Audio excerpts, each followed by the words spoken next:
আপনি সহযোগিতা করতে পারবেন মানে আমি মোহাম্মদ মাসুদ রানা, রানা রূপে বাদশাহ, রাজমিস্ত্রি। আমি নরসিংদী থাকি। আমার টাকা তোলার সাথে সাথে আপনি কাটালেন, আর আপনাকে আমি বাকি পাওনা তুলে দিয়ে তারপরে আমি ব্যালেন্স করে কথা বলি, আমার মায়ের সঙ্গে কথা বলি। কেন টাকা পাই না আমি? এর কারণ কি? কেন দেওয়া হবে না আমাকে? আমি কি চতুর্থ না ডাকাত? সমস্যাই তো। Any problem don't disturb, okay understand. আপনি যখন লোন লাগবে তখন লোন দিবেন এই নাম্বারে।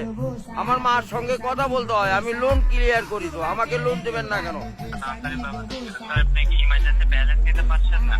লাস্ট ইমার্জেন্সি মানে আমার মা আগে না আপনার অফিস আগে, অফিস উড়াই দেবো কিন্তু মাথা গরম করলে।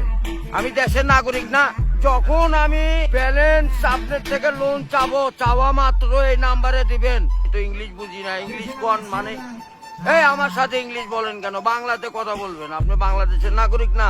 আর এই সলপল দয়া করে এই মোবাইলে টাকা পড়ছে আপনার সঙ্গে কথা বলার জন্য। ইংলিশ বলবেন না আমার সাথে। মোহাম্মদ মাসুদ রানা ওরফে বাদশাহ, নাম মনে রাখেন। ভোটার আইডেন্টি কার্ডে যায় বলেন আমি কে।